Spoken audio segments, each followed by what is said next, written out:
Good evening, everyone. Thank you all so much for being here. This is an incredible turnout for our first town hall meeting of 2025. I want to thank the city of Peabody for hosting us, Mayor Betancourt. We have some incredible members of the Peabody Police Department here helping out. Thank you all. My job is just simply to give a very quick safety and civility briefing. So the safety briefing is going to sound a little bit like we're on an airplane. So I want everyone to find the nearest exits. There's 2 on either side. Please know that the closest exit may be behind you. And there is a flotation device under your seat cushions. On a slightly more serious note, there are a lot of folks here, and there is a lot of passion, and there are a lot of questions and a lot of things going on in our country, in our world. We want to make sure that as many people get an opportunity to share, to ask questions, to provide feedback as humanly possible. So I ask in advance and thank you in advance that we all show each other the grace and humanity to allow folks the space to share their opinions and ask their questions, and to allow the Congressman to respond. And with that, I would like to introduce Congressman Seth Moulton.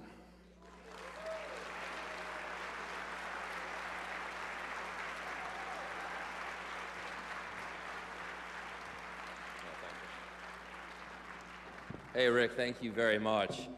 And wow, what a turnout. This is fantastic. This is a time when a lot of people question being engaged in our government. There's a lot of frustration, a lot of disillusionment. And yet this community has shown up to show that we participate in democracy. So I'm honored to be here as your representative. I remind my team all the time that we work for you, not the other way around. And I want to very quickly get to your questions, because that's really the heart of this evening. But let me start by just making a couple of introductory remarks about why I'm here. You know, why I'm doing. One of the frequent questions I get from my friends these days is, my gosh, Seth, like how do you put up with this crap? Why do you keep doing this? I'll give you 2 quick stories. One's about why I started, one's about why I keep doing this. The first is that, you know, I didn't grow up interested in politics. This is not what I expected to do for a job. But I was honored to serve in the Marine Corps.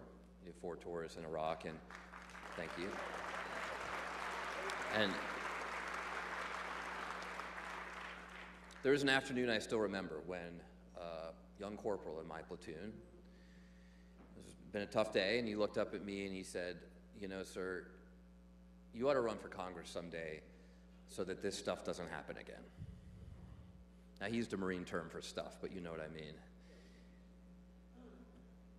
He didn't convince me at that moment to run. I came back and went to grad school like every aspiring Massachusetts politician. I took a job in Dallas, Texas. You know, this is not really where I necessarily expected to end up, but I thought back a lot to what Corporal Castro said and how we need people in our community, in our country, to stand up and serve, to do these tough jobs, especially in tough times. Now, when I think back on the work that I've done over the past 9 or 10 years, probably the single bill I'm most proud of is 988, the National Mental Health Hotline. It's actually pretty incredible the impact that this law has had. It's literally saved thousands of lives. Calls to 988 went up 50% once we got the 3-digit hotline. But texts, because you can text 988 as well. And of course, a lot of young Americans like to text. Do you know this, that young Americans like to text? You know, I might start texting in the middle of this. All right. The texts are up a lot more. Any guesses how much texts went up in the first year, 988? 87%? 1,450%, which is an amazing measure of how many people are getting help, especially kids, but it's also a sad measure of how many kids in America need mental health assistance.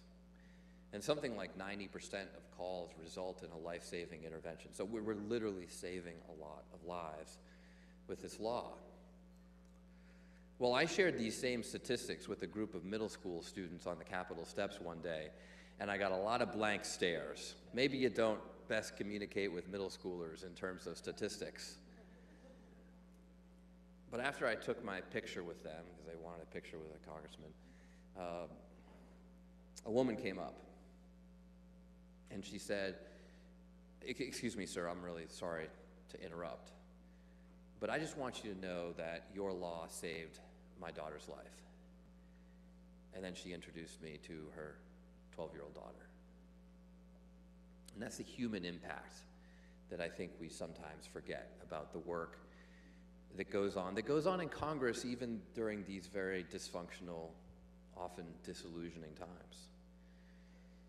And so we need good people to go to Washington, and we need people like you to engage with our government, to not give up, to believe that participating in democracy can make us stronger, can make us better. And that's why I'm so honored to have you here tonight. Now, I know that there is a lot of anxiety in our community about the new administration. Some people are anxiously excited, some people are quite nervous.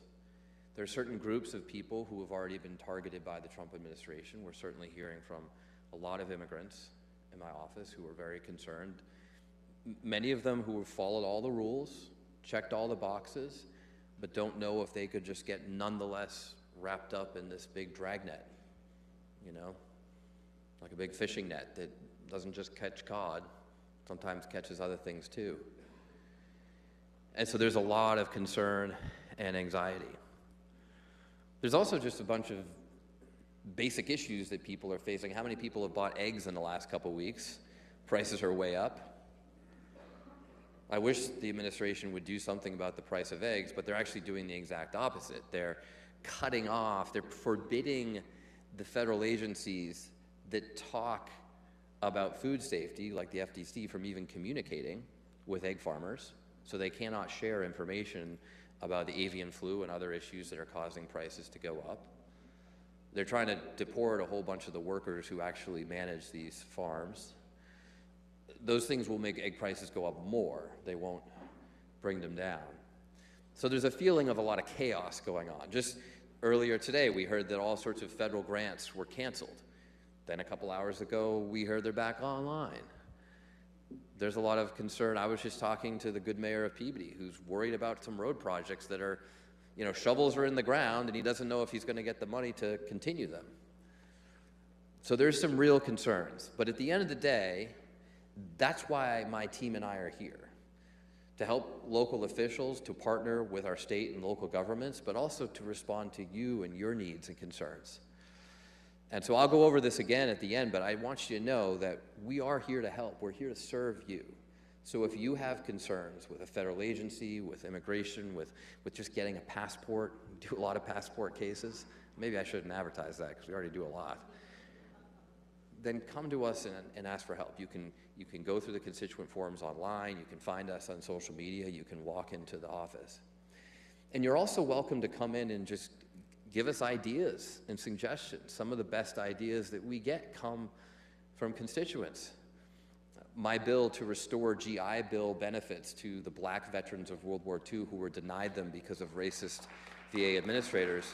You know, I'd love to tell you that that was my idea. It actually came from a Marine who used to work for me, called me up one day and said, I heard about this, you should write a law. And that's what we did. So come in, you know, with your ideas, your suggestions, your critiques, your criticisms, things that we could do better. You're even allowed to come in with compliments. It doesn't always happen, but you know, you can do that too. But we really are here to help.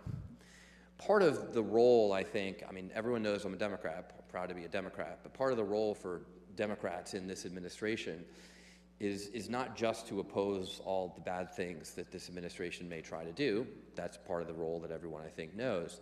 It's also to find ways to work across the aisle when we can. Among other things, that'll help us win elections 2 years from now, if we can show that we're a party of willing to get things done and be measured in our response. But it also means that you know, we're going to have to pick and choose some of our battles when Republicans control everything in Washington. We're going to have to be smart about how we do things. And I'm glad to say that at the local level here in Massachusetts, I mean, I just spent a part of the afternoon with Senator Bruce Tarr, who's a Republican, and we work together very well. And we're going to try to continue that as much as we can, when we can, to get things done for all of you. Because I am the representative for everyone in this district. Whether you voted for me, you voted for someone else, you didn't vote at all, I work for all of you.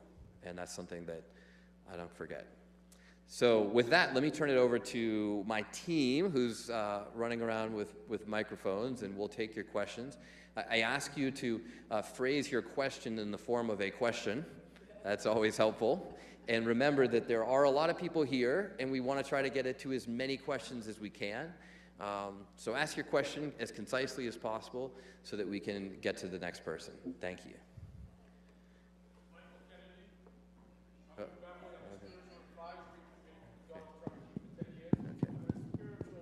He gave very clear rules. Okay.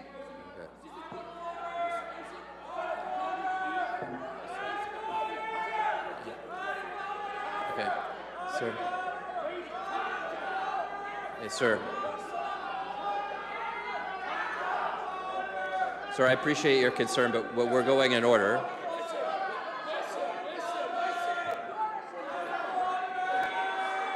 Okay. Okay.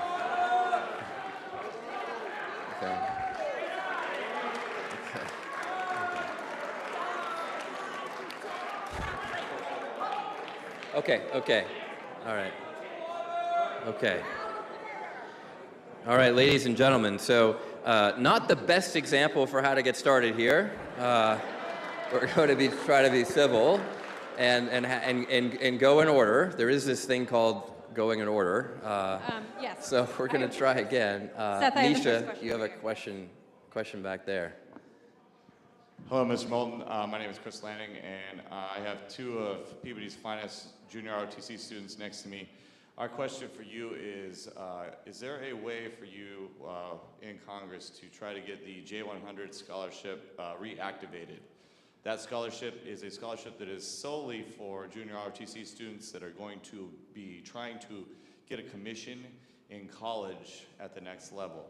That scholarship was active until October of this year. The gentleman standing next to me was our representative that we would push forward to try to compete for that scholarship, and it was pulled in October. Okay, great question. Thank you both for signing up to serve the country. We need good young Americans to serve.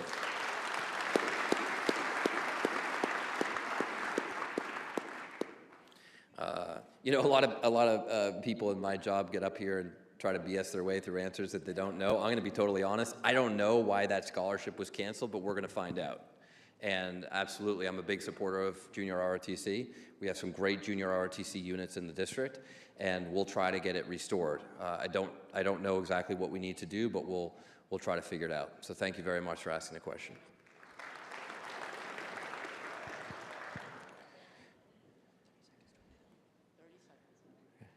Good evening. My name is Hope Wabuchi. I'm the honored president of North Shore Pride. Thank you.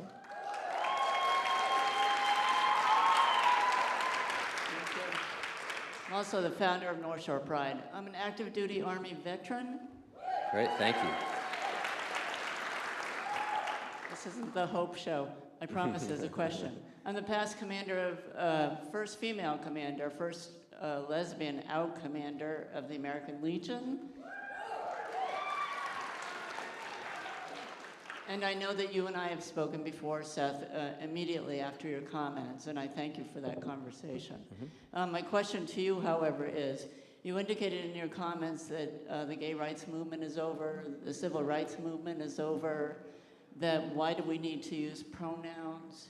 And also that we are a minority, so what does, giving the assumption that what does that matter? So my question to you is, with the rhetoric that's come out now with the new administration, what is your position on trans rights for our community? Thank you. Sure.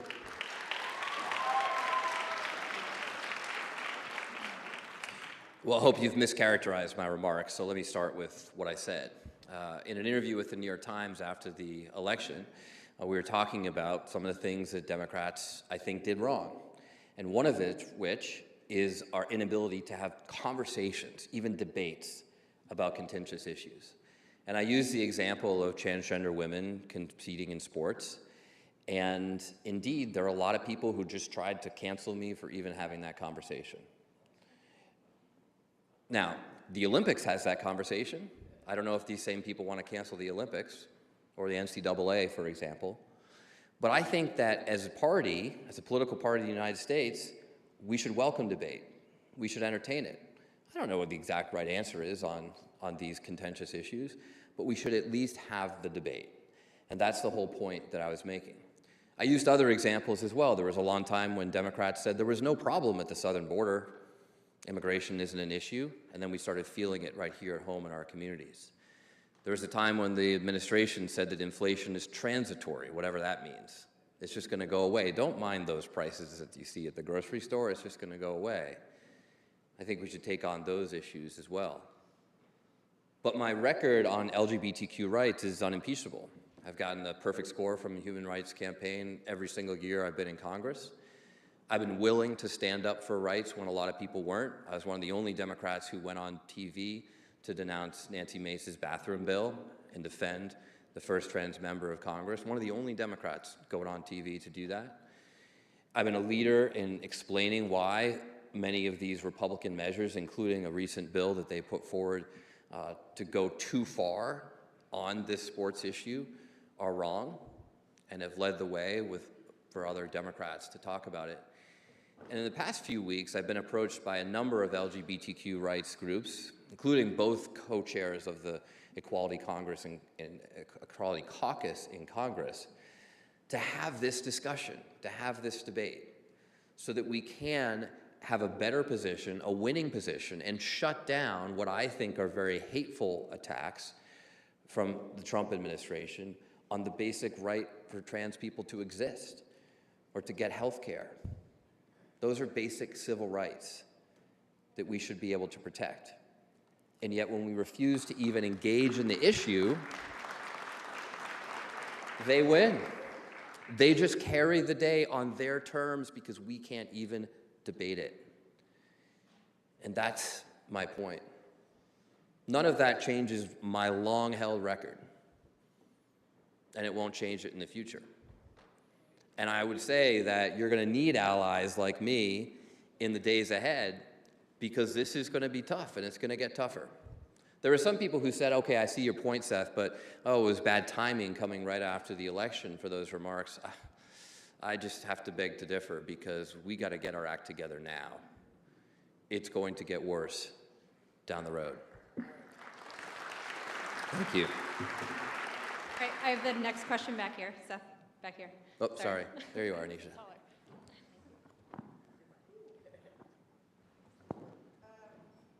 Hi, my name is Maria Balesi. Hi, Maria.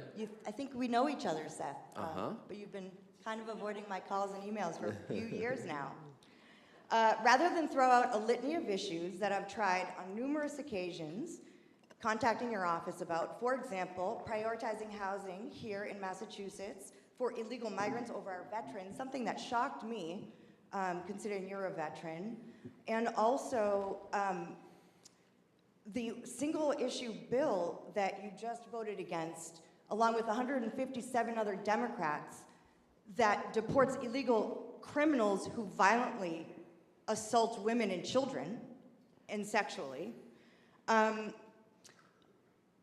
bill that served to protect U.S. citizens, most importantly our children, by deporting violent illegal migrants. Instead, I'll keep it more general. Over the past 2.5 years, I've reached out to your office on numerous occasions. You know me by name. We went to school together. You went to school to St. John's with my brother. We attend social events, even weddings together, okay? So if you are treating people who know you by name and you run into social gatherings with, how many voices are you silencing that you don't know? You serve all of us. That's why my focus this evening, that's where my focus is this evening. The last 4 years have proven to us, without a doubt, how our federal government has failed us. Mayorkas and director of ORR has, for 4 years, said that they couldn't find the 350,000 children that were missing. And within a week, President Trump found the 75,000, and he still has a lot to go, okay?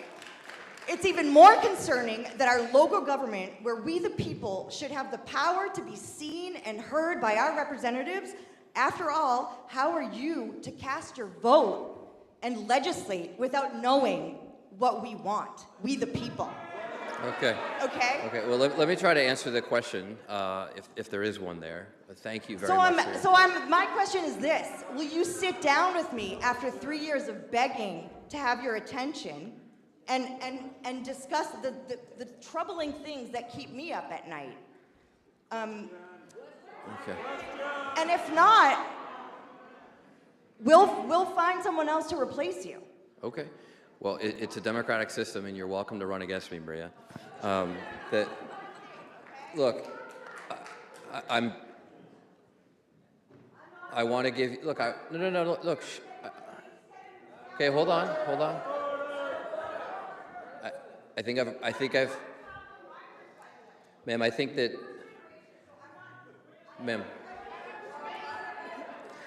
Ma'am, I can confidently say I'm giving you more time than anyone else here so far, so I want to take this seriously and answer your question. I'm not sure about all of your facts. You mentioned that I knew your brother at St. John's. I didn't go to St. John's, but there are two specific things. There are two specific things that you asked about. One is a bill about deporting what you said were criminals who have domestic violence convictions. And the problem with this bill is that it doesn't just deport people who have domestic violence convictions. It assumes guilt. And we have a principle in the United States called innocent until proven guilty. And absolutely, those criminals should be deported, but we're going to follow the law first. And the second point, okay, thank you. The second question was on veterans and housing. Look, I made a commitment when I got elected. I was the only member of Congress to do this at the time, to continue getting my health care at the VA. I take the concerns of veterans very seriously. I still go to the VA today. I would never prioritize illegal migrant housing over veterans housing. If this is a concern with state policy, then it could be a valid concern. I don't set state policy, but I want you to know that I would always prioritize veterans first. So thank you.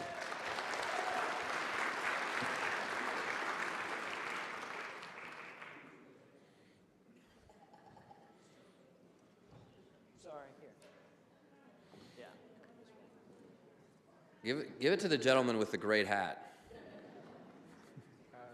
Thank you for these meetings. Yes, sir. Thank you for these meetings. There's a sign attached to the gazebo in the Beverly Commons that says, "No loitering." My question to you is, can you have that sign removed?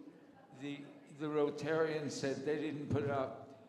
The city of Beverly put it up. I feel that it's discriminatory to the homeless. The homeless, we can either criminalize them or we can try to rehabilitate. That sign applies to me. In order to gaze at a gazebo, you have to loiter, and we're all subject to that crime. It's a misdemeanor. The misdemeanor can wind you up to 30 months in prison and a substantial fine. Thank you for your attention to that matter. Sir, thank you very much for raising this question and also sharing this perspective, because I think there are a lot of people in the community who feel as you do about the need to take care of homeless. I mean, that's basically the inscription on the bottom of the Statue of Liberty, right? It's a long-held value of the United States that we welcome refugees, we welcome the poor, the sick, and we give them greater opportunities. There's also, of course, a lot of concern in the community, which I also share, about the influx of illegal migrants coming over the southern border. I'm a huge proponent of immigration. I just want people to come here legally, right? There are some people, understandably, including a number of people in this administration who'd want to just cut off all immigration, period, deport the immigrants that we have. That will wreck the economy. It will dramatically increase inflation. We'll have a massive labor shortage. The price of eggs and other things will go up. But of course, the other extreme is, people like yourself who really just want to stand up for the basic rights of those who are less fortunate than the rest of us. Yes, I am guilty of loitering around gazebos, I'm sure, in my life. I'm with you on that. And I just, I really appreciate your sharing these concerns and these perspectives, because at the end of the day, what we have to do is find the right balance here. I voted against that bill because I think it went too far. That was not the right balance. But I've also been willing to speak up as a Democrat and say we do have a problem at the southern border, and we've got to address it. So thank you very much. Seth, I have the next question up here.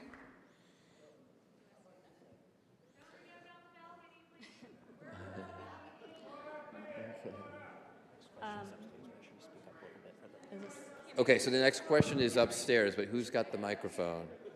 Oh, there, okay. Sorry, thank you, Nisha. I just wanted to, you and I have a commonality of an interest in suicide prevention among young people. I work at a school. I also work with a great many transgender students.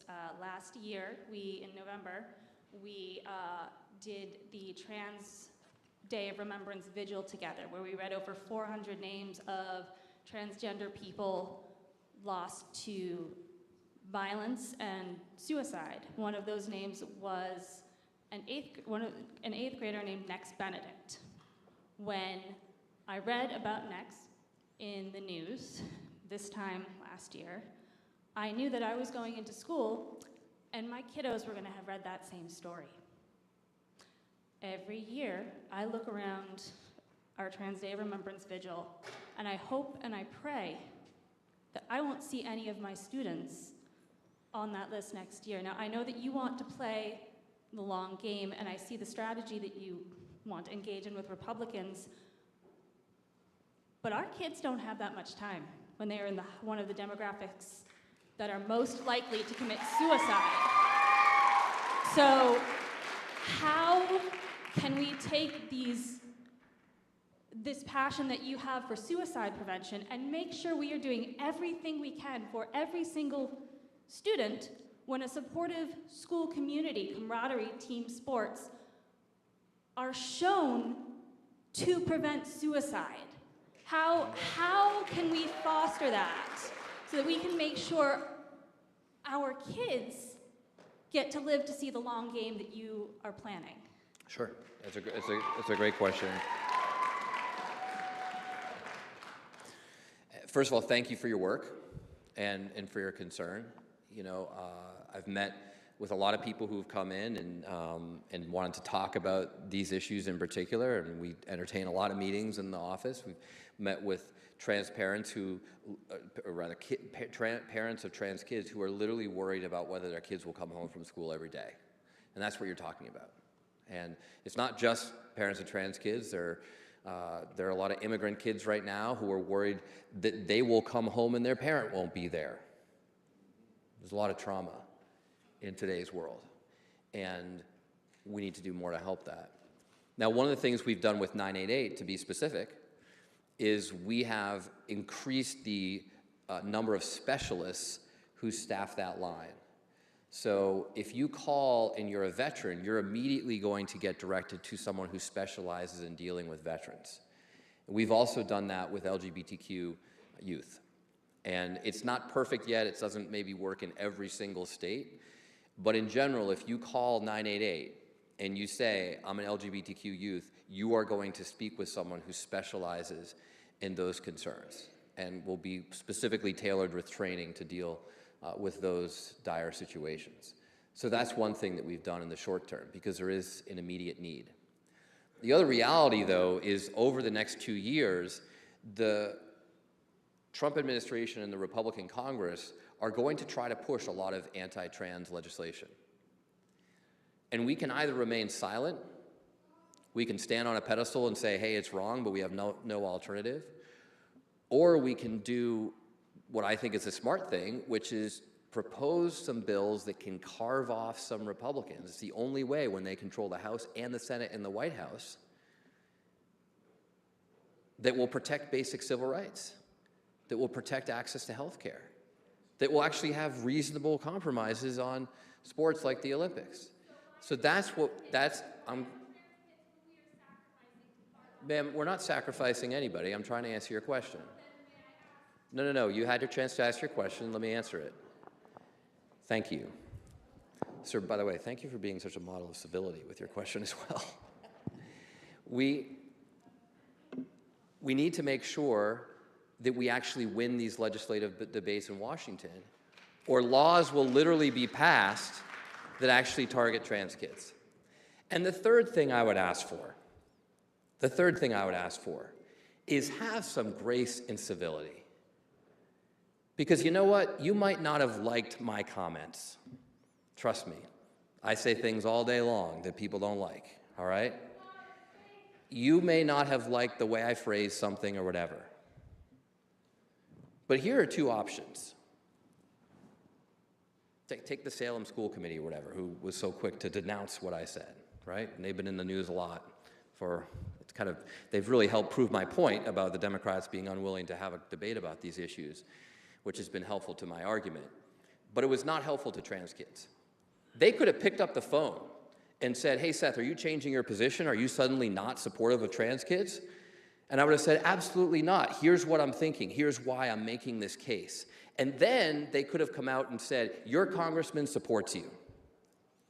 But instead, they chose to make a political point by denouncing me.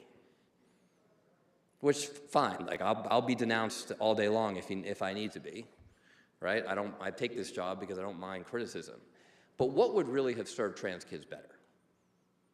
To show them that they have an ally as their one vote in the United States Congress, or to try to make a political point against me? That's where a little bit of grace and civility can get us. And you know what? If you'd had that conversation and still disagreed with me, then fine, go ahead and issue your statements. But really think about the impact of what you're doing. I think that would help too. I'm on this side now. I'm on the balcony. Oh, another from the balcony. I'm over here now. Okay. Hi. Ben Webb, just regular guy. Congressman Moulton, since taking office, Donald Trump has mass pardoned loyalist insurrectionists, bullied the media into compliance, threatened our allies, revoked birthright citizenship, begun mass deportations, and threatened to deport American citizens. Shockingly, this is an incomplete list of actions that he has taken which mirror exactly those taken by Adolf Hitler when he dismantled the Weimar Republic and began the Holocaust. Can you explain to us why no single one of these actions, nor the accumulation of them, has been enough to elicit a nationwide call to civil action from the Democratic Party? What step in Trump's version of the final solution are we waiting for? Many of us are looking for bold leadership from our party and not seeing it. If you call for civil disobedience, I will join you in the street. If you call for boycotts, I will go without for the sake of our future. What further horror must Trump manifest for us to hear that call?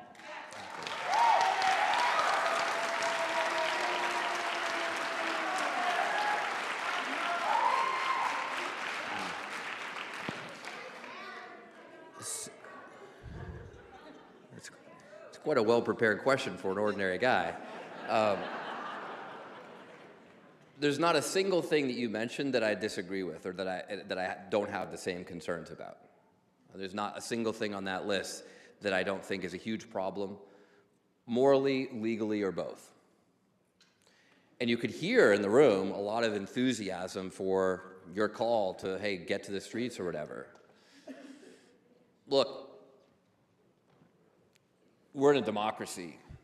You can make that call, I can make that call. After the first Trump election, there was a huge march on Washington. In fact, we rented a train car from Amtrak just to bring a whole bunch of people down to for the Women's March. Some of you may have been on that train with us. I don't know exactly why there hasn't been that same kind of organic reaction. Millions of people, Democrats, descending on Washington, the way there was back in 2016. I don't think that, my speech here tonight is going to change that, but that's something that we should think about. I do think that there are a lot of Democratic leaders, and I'm not here to, just defend our leadership, but I think there are people like Hakeem Jeffries, who I'm very supportive of in the House of Representatives, who believes that that kind of strategy is, at the end of the day, not going to get us the wins that we need. And that's why he's not, in a much higher position than me, with a much bigger audience, not calling for that kind of action. I don't speak for him in saying that, but I'm just doing the best I can to try to answer your question, which is fundamentally, why is this not happening? Why is there not more sort of widespread protest? I think this is probably something that historians will write about for a while. But a question that a lot of people are asking is just, what can I do to help? Where can I pitch in? What can I do to help? And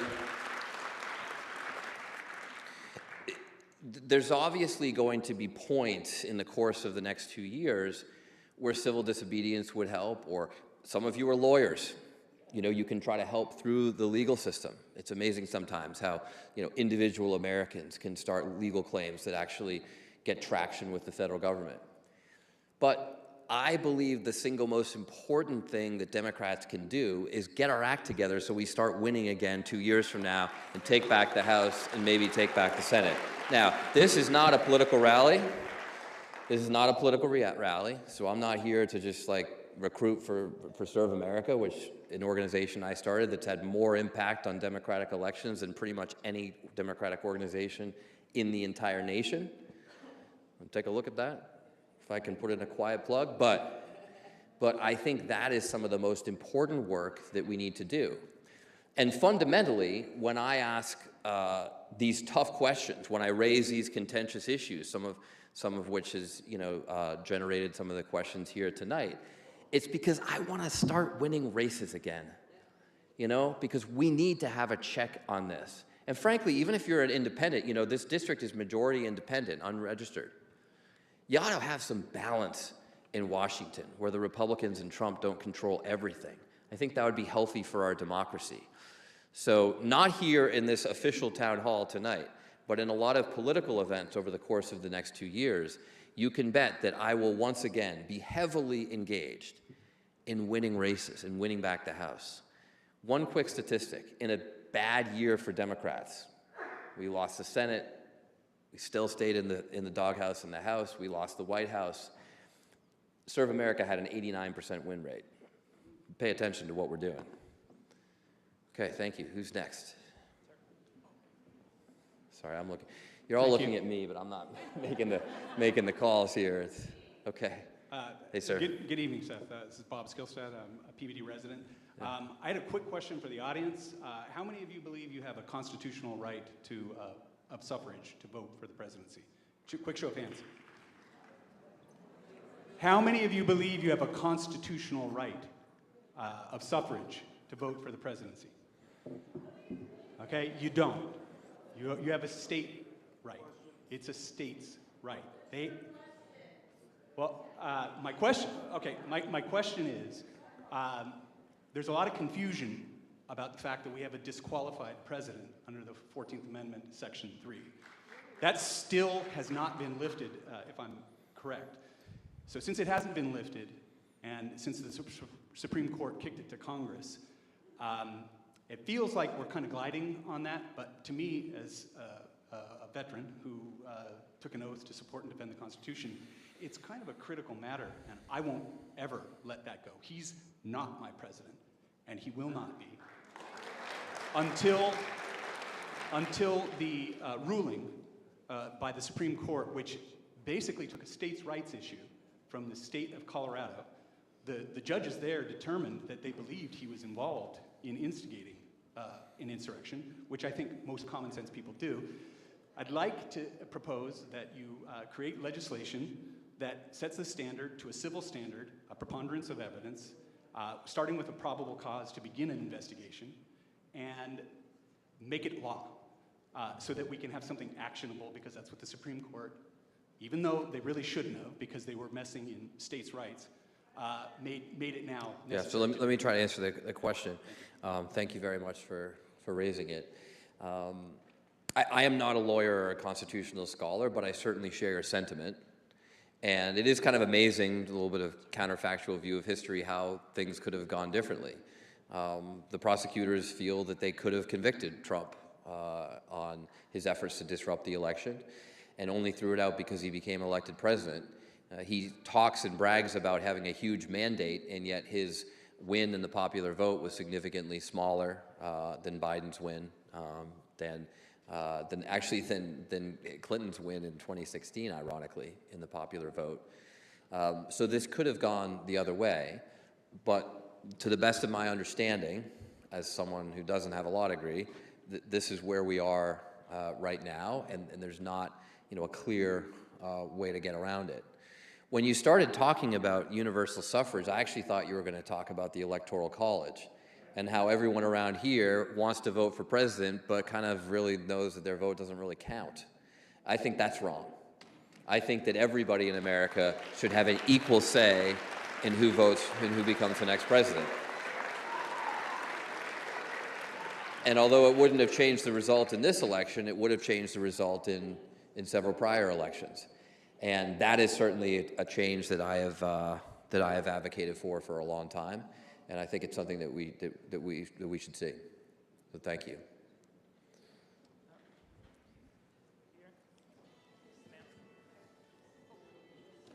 Good evening, Congressman Moulton. I'm a retired U.S. Army First Sergeant, and like yourself, I receive all of my health care through the VA. I have just 2 quick points that I would like to encourage you to do, and I know that if your office hasn't already, it probably will receive the priority goals from the Veterans of Foreign Wars, and under budget, to fully fund relevant programs for veterans, service members, and their families, and specifics are listed. I won't list them for you, but you can kind of guess. And healthcare to ensure service members and veterans receive timely access to high-quality health care without increased cost sharing by the veterans and families. And when we go to visit our members of Congress from Massachusetts in March, and we talk about these points, your office has always been supportive. Myself, as an individual of the Veterans of Foreign Wars, a proud veteran, always have received the best support from, if the senator was available to speak with us, if not his staff. So I ask you for your continued support of our veterans, and I'm very heartened to hear that some veterans are here today speaking with the passion that we all had when we signed up and joined. Thank you.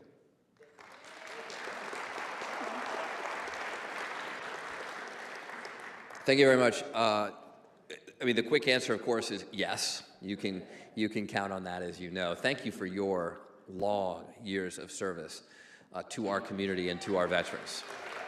It's meant a lot here in Massachusetts, and we love working with you, and we'll continue to do so. It's important to note that among the federal programs that Trump cut earlier today, the funding that he stopped were a bunch of programs at the VA and a bunch of things for veterans. I know, hard to imagine that coming from a draft dodger, but that's how it goes sometimes. Yeah. Next question up here, straight back. Okay, thank you. Good evening, Representative Moulton. Good My evening. name is Bob Mason. I live in Beverly, and I'm a member of Jewish Voice for Peace Boston, and also a member of North Shore for Palestine. I'm not speaking for those organizations, and I do have a question for you. Thank you. I've had an opportunity with a number of people from those organizations and a number of other organizations on the North Shore to speak to you about what has occurred over the last 16 months in Gaza. That many organizations have concluded was a genocide. And I know you've been very critical of the strategy and the tactics of the Israeli government. And yet, anytime you have had an opportunity to vote for an embargo or a halt on sending military aid to Israel, you have voted yes instead of no. I'm particularly concerned that even though there is a ceasefire now, many well-respected analysts have said once all of the Israeli hostages are returned to Israel, that Israel will relaunch an invasion of Gaza and continue the genocide. So my question for you is, what are you going to do about it? Because as an American citizen, I feel that we are complicit in this genocide. I'm calling upon you, of course, to halt military aid to Israel, but I'm ready to hear your answer to that question. And thank you. Thank you very much for...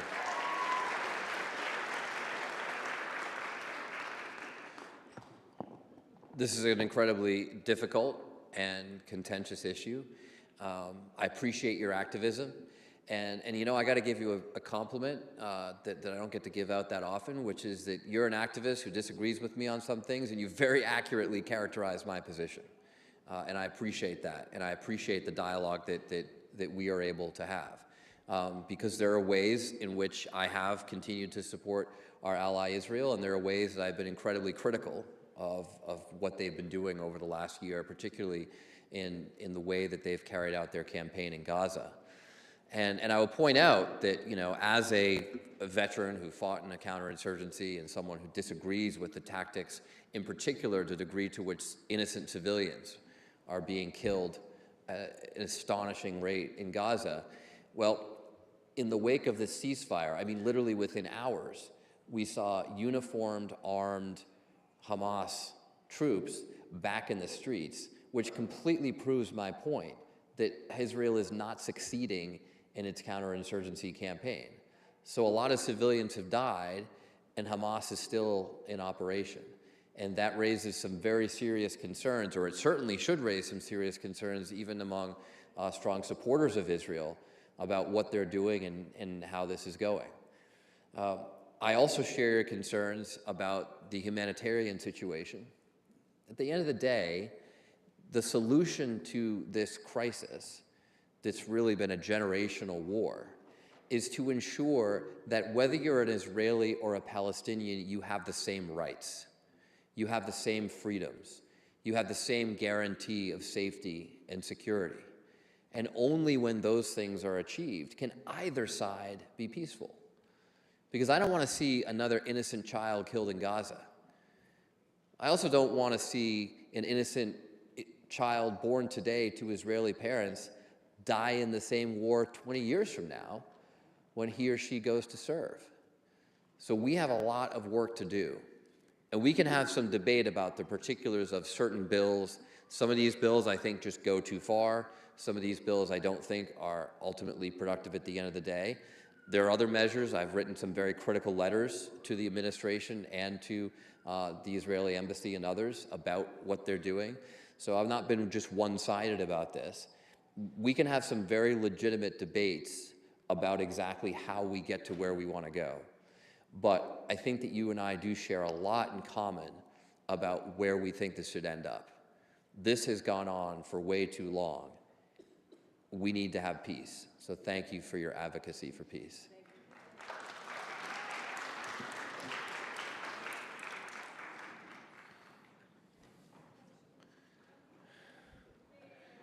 Hold on, where am I going next?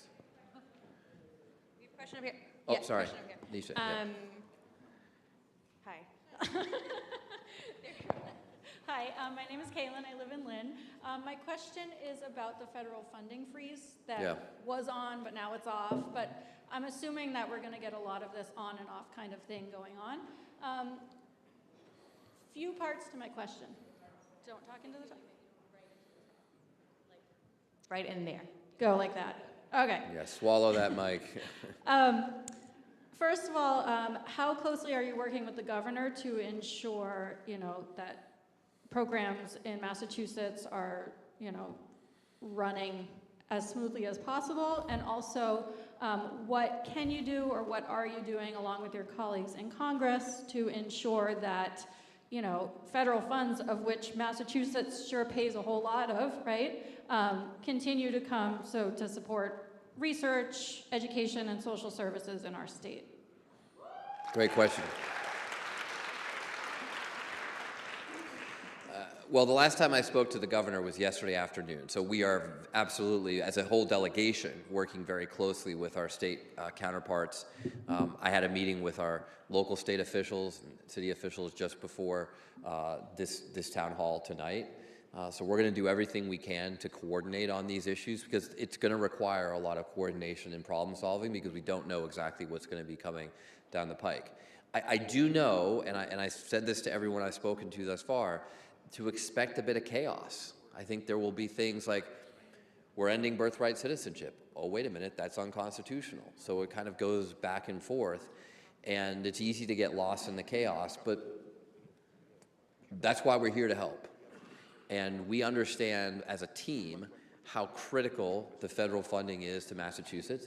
Massachusetts, by the way, your tax dollars contribute a lot of the money to the federal government that then comes back to us. So we also want to make sure you're getting a return on your investment. There are a lot of states that receive more than they give. That's not the case for Massachusetts.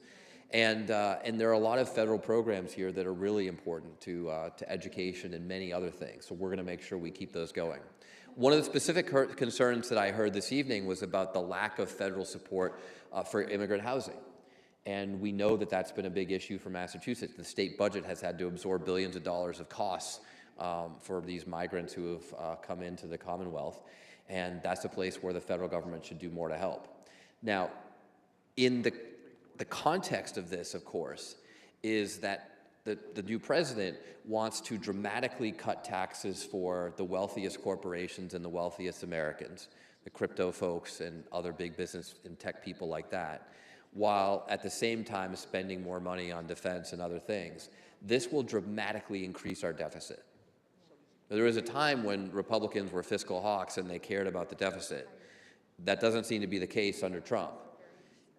This is another big picture problem here, because I have a feeling, based on his business history, that he's perfectly fine running up the debt, bankrupting the country, just like he's bankrupted so many of his companies, and then handing the bill to the next generation. That's something we've got to be vigilant about as well.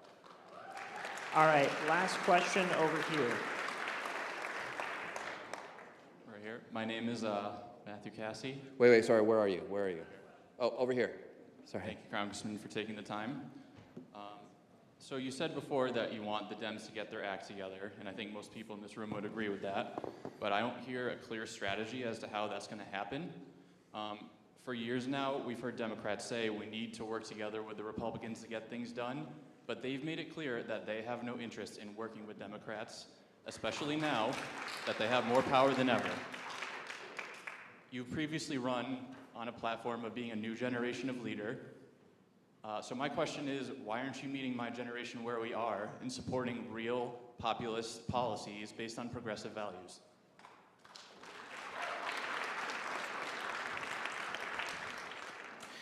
Your generation just swung towards Trump by about 20 points. So you're not a monolithic representation of your generation. In fact, we saw some of the biggest swings towards Trump in blue cities. Massachusetts, as a commonwealth, swung more towards Trump than many other states in the union. So it's not just simply the case that by going all to the left, by sort of being the next Bernie Sanders, we're going to win over your generation. It's a lot more complicated. Well, look at the numbers. There's a thing called statistics. But, okay, so again, civility. I would like to answer your question. You read your question off that you'd obviously prepared in advance. I'm just going to give you an off-the-cuff answer, okay?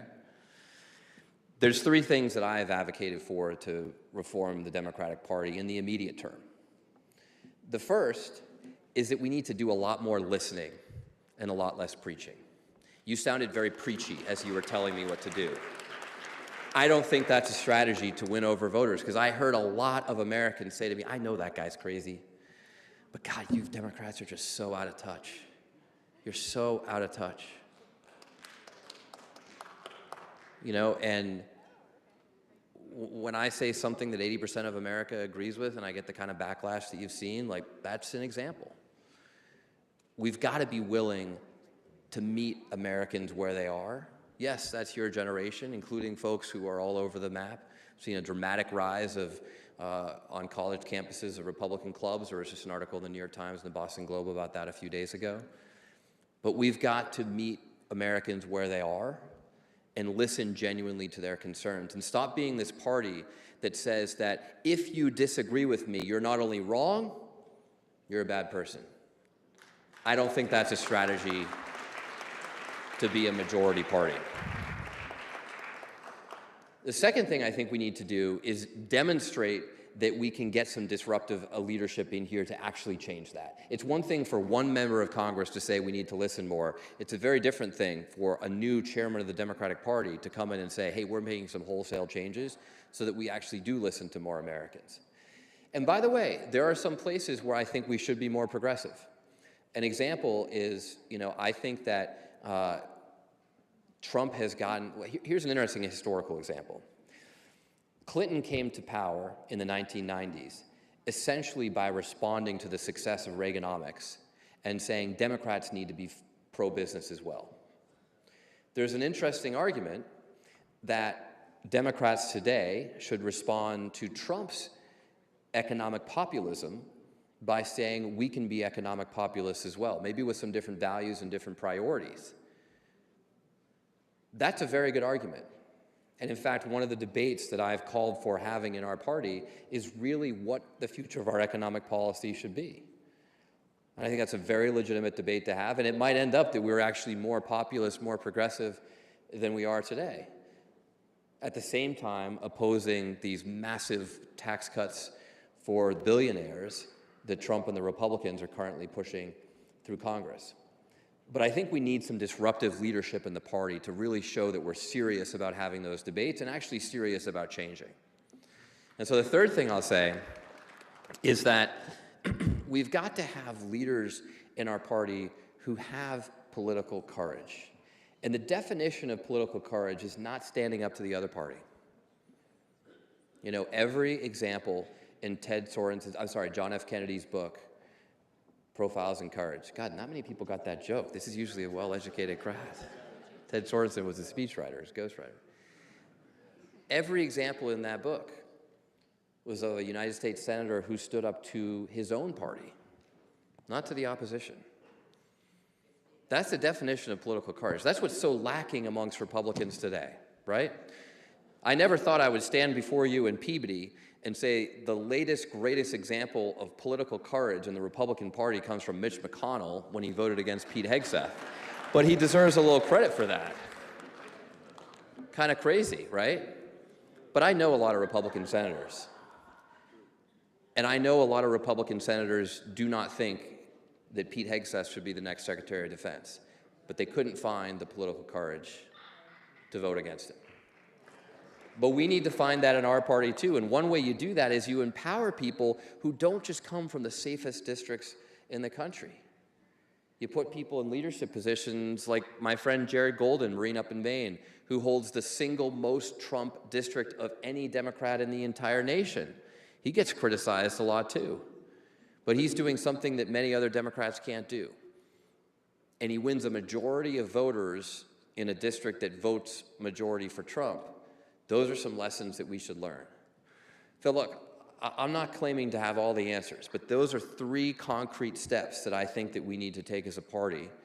And that, you may not agree with that strategy, you may have a different strategy, but that's my answer to what the strategy should be going forward. So thank you for asking the question. Okay. It's all Kelly's fault. She's giving me the sign. We're actually well overdue. My kids are about to go to bed, and I promised them I would read a book before they do so, which means I've got about 3 minutes to cut this off and get home before they're in bed at 7:30. But listen, I want to just conclude by thanking you. I know it's late and some people have got to go. Thank you very much for coming out, for participating in our democracy, for being a part of moving our country forward in these contentious times. Have a wonderful night. Let us know what we can do to help.